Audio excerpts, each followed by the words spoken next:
نہیں ہوتا ہے۔ تو اس طرح میرے عزیزو یہ دو موتیں ہر انسان دیکھتا ہے، جب وہ جنت کے فرشتوں کا استقبال دیکھتا ہے یا جہنم کے فرشتوں کی مار اور پٹائی کو سہتا ہے۔ رابعہ بصری رحمت اللہ علیہ کا انتقال ہونے لگا تو انہوں نے رات کو فوت ہوئی تو انہوں نے اپنی خادمہ کو بلا کے فرمایا کہ کسی کو بتانا نہیں، جب میں مر جاؤں تو پڑوس میں 2-4 کو بلا کر نا میرا جنازہ پڑھوا دینا، اور جس کرتے میں تہجد پڑھتی تھی وہی میرا کفن بنا دینا، اور صبح بے شک لوگوں کو بتا دینا، میرے مرنے کے بعد میری میت کو رکھنا نہیں، فوراً دبا دینا۔ تو ان کا انتقال ہوا تو انہوں نے پڑوس کے 2-4-10-20 آدمی بلائے اور ان کو تدفین تجہیز سب کچھ ہو گئی۔ صبح شور مچا کہ وہ رابعہ بصری کا انتقال ہو گیا۔ تو اگلے دن وہ خواب میں اس خادمہ کو ملی اور کہا بیٹی تیری بڑی مہربانی، تو نے میری وصیت کے مطابق عمل کیا۔ اس نے دیکھا کہ انہوں نے ایک خوبصورت سبز لباس پہنا ہوا ہے، تو وہ فرمانے لگی، انہوں نے سوال کیا کہ آپ کے ساتھ قبر میں کیا ہوا؟ تو وہ کہنے لگی کہ میرے پاس منکر نکیر آئے تھے اور مجھ سے کہنے لگے من رب کی، تیرا رب کون ہے؟ تو میں نے کہا سبحان اللہ، 40 برس جس کو میں نہ بھولا سکی اس کو 4 ہاتھ زمین میں آ کے میں بھول جاؤں گی۔ ان کا 42 برس کی عمر میں انتقال ہوا تھا۔ تو وہ کہنے لگے سبحان اللہ، جس کو میں 40 برس نہ بھولا سکی میں اسے 4 ہاتھ زمین کے اندر آ کے بھول جاؤں گی۔ تو منکر نکیر کہنے لگے اس کا کیا حساب لینا؟ پھر انہوں نے پوچھا کہ وہ آپ کا وہ کرتا کہاں گیا تہجد والا جس میں آپ کو کفن دیا تھا؟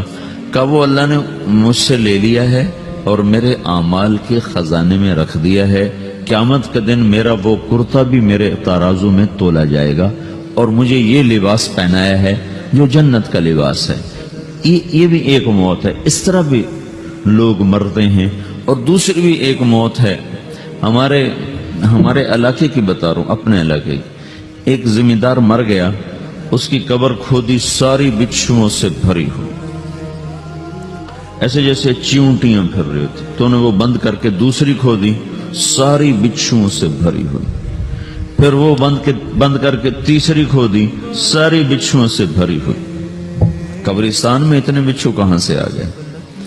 یہ زمین کے بچھو نہیں ہے، یہ آخرت کی بلائیں ہیں جس کے ساتھ اب اس سے قیامت تک رہنا ہے اور گزارا کرنا ہے۔ تو یہ 2 طرح کی موتیں روزانہ لوگ مرتے ہیں، روزانہ لوگ مرتے ہیں۔ جب نماز کا وقت ہوتا ہے ملک الموت ساری دنیا کا چکر لگاتا ہے اور دیکھتا ہے کون پڑھ رہا ہے کون نہیں پڑھ رہا، کون پڑھ رہا ہے کون نہیں پڑھ رہا۔ جو نماز کی پابندی کرتا ہے اس کی موت آسانی سے ہوتی، جو نماز میں غفلت کرتا ہے اس کے ساتھ موت کے وقت شدت اور سختی اختیار کی جاتی۔ تو بھائیو یہ ایک جسم ہے، ایک روح ہے۔ روح باقی رہنے والی چیز ہے، جسم مٹ جاتا ہے، پھر اللہ سے قیامت کے دن نیا جسم عطا فرمائے گا، ایک نیا جسم دیا جائے گا۔ روح وہی ہے جو اللہ کے خزانوں میں جمع ہو جاتی ہے۔ نافرمان کی سیاہ کالی روح ہوتی ہے، فرمان بردار کی روشن چمکدار روح ہوتی ہے۔ تو اللہ نے کچھ تقاضے جسم کے رکھے ہیں اور کچھ روح کے رکھے ہیں۔ جسم کے تقاضے پورے نہ کرو تو یہ پریشان ہو جاتا ہے، روح کے تقاضے پورے نہ کرو تو یہ پریشان ہو جاتی ہے۔ روح کی پریشانی جسم سے زیادہ ہے، چونکہ روح کی طاقت جسم سے زیادہ ہے۔ جسم مٹی سے بنا ہے، اس کی غذا بھی مٹی سے نکلتی ہے۔ روح آسمان سے ہے، اس کی غذا بھی آسمان سے ہے۔ روح کا تعلق جب تک اللہ سے نہیں جڑتا اس سے بھوک اور پیاس لگتی رہتی ہے۔ جسم کو جب تک روٹی اور پانی نہ ملے یہ تڑپتا اور پریشان رہتا ہے۔ جیسے اللہ تعالیٰ نے ہمارے جسم میں روٹی اور پانی کی طلب کو بے ساختہ رکھ دیا ہے۔ میں بیان کے دوران بھی پانی پی رہا ہوں، آپ دیکھ رہے ہیں کہ میرا حلق سوکھ جاتا ہے، مجھے طلب محسوس ہوتی ہے پانی، حلق سوکھتا ہے پانی کی طرف بھاگتے ہیں، بھوک لگتی ہم روٹی کی طرف بھاگتے ہیں۔ یہ ایک ایسا اندر میں آٹومیٹک سسٹم ہے کہ ہم اس کو آف نہیں کر سکتے۔ یہ سوتے سوتے بھی بھوک کی وجہ سے آنکھ کھل جاتی، سوتے سوتے پیاس کی وجہ سے آنکھ کھل جاتی ہے۔ یہ ایسا خود اللہ تعالیٰ نے ساختہ نظام بنایا ہے کہ آپ اپنے جسم میں روٹی اور پانی کی طلب کو نہیں نکال سکتے۔ میرے عزیزو ٹھیک اسی طرح اللہ نے انسانی روح میں اپنی طلب رکھ دی ہے اور اپنے رسول کی طلب رکھ دی ہے۔ یہ 2 طلب ایسی ہیں کہ کہ یہ آپ کے جسم روح سے نکل نہیں سکتی. جیسے بھوکا روٹی نہ کھا لے، پیاسا پانی نہ پی لے، اسے چین نہیں آ سکتا، وہ روح جو اللہ اور اس کے رسول سے نہ آشنا ہے، جب تک وہ وہاں تک پہنچ نہیں جاتی اسے چین نہیں آ سکتا، اس کا اندر پریشان رہے گا. 1997 میں جب جنید جمشید سے میری پہلی ملاقات ہوئی تو اس نے مجھ سے یہ سوال کیا کہ مولوی صاحب، ایک پاکستانی نوجوان جس گلیمر کو خوابوں میں دیکھتا ہے، وہ گلیمر تو مجھے زندگی میں ویسے ہی حاصل ہے. میرے چاروں طرف زندگی کا رقص ہے اور میری زندگی کی ہر خواہش، ہر تمنا پوری ہے. اس کے باوجود میرے اندر اندھیرا ہے، میرے اندر خلا ہے.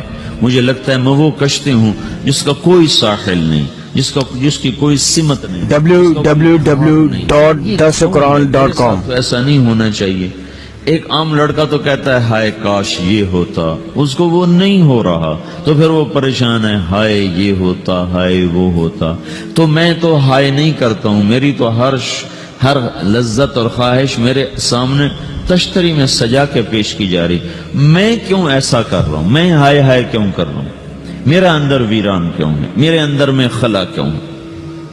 یہ وہی خلا ہے کہ وہ روح کی پیاس کو شراب میں بجھانا چاہتا ہے، وہ روح کی پیاس کو لڑکی میں بجھانا چاہتا ہے، وہ روح کی پیاس کو موسیقی سے بجھانا چاہتا ہے، وہ روح کی پیاس کو دنیا کی رعنائیوں میں 5 سٹار ہوٹلوں سے بجھانا چاہتا ہے.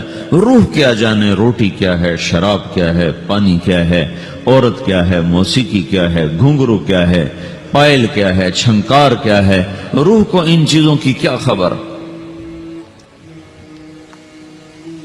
امریکہ میں ہماری ایک جماعت تھی تو 4 لڑکے 2 لڑکیاں، 4 لڑکیاں 2 لڑکے مسلمان ہیں. تو ایک لڑکے کا نام رکھا تھا ابراہیم، اور اس کو جب پڑھایا نا کلمہ، انہوں نے کہا ہائے، انہوں نے کہا ہائے، اور دونوں ہاتھ یہاں رکھے سینے پر، دل پر، کہا ہائے. تو ہمارے ساتھی ہیں ڈاکٹر اختر، وہ کہنے لگے کیا ہوا کیا ہوا؟ کہنے لگا جب سے ہوش سنبھالا یہ جگہ خالی تھی، یہ تیرے کلمہ پڑھانے پر بھر گئی ہے کہ میری خوشی سے ہائے نکل گئی.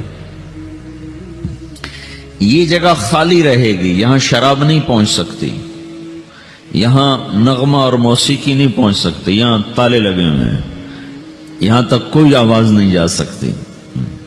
دل کے تاروں پر ایک ہی نغمہ چڑھ سکتا ہے اور وہ اللہ کی یاد کا ہے اور اللہ کی محبت کا ہے اور اللہ کے رسول کی محبت کا ہے. باقی کوئی مضراب ایسا نہیں جو ان تاروں کو چھیڑ سکے. باقی کوئی چیز، آواز ایسی نہیں جو دل کی دنیا پر جا کر دستک دے سکے. یہاں بند دروازے ہیں، یہاں صرف اللہ پہنچے گا، اللہ کے رسول کا تعلق پہنچے گا، باقی کوئی چیز یہاں نہیں جا سکتی.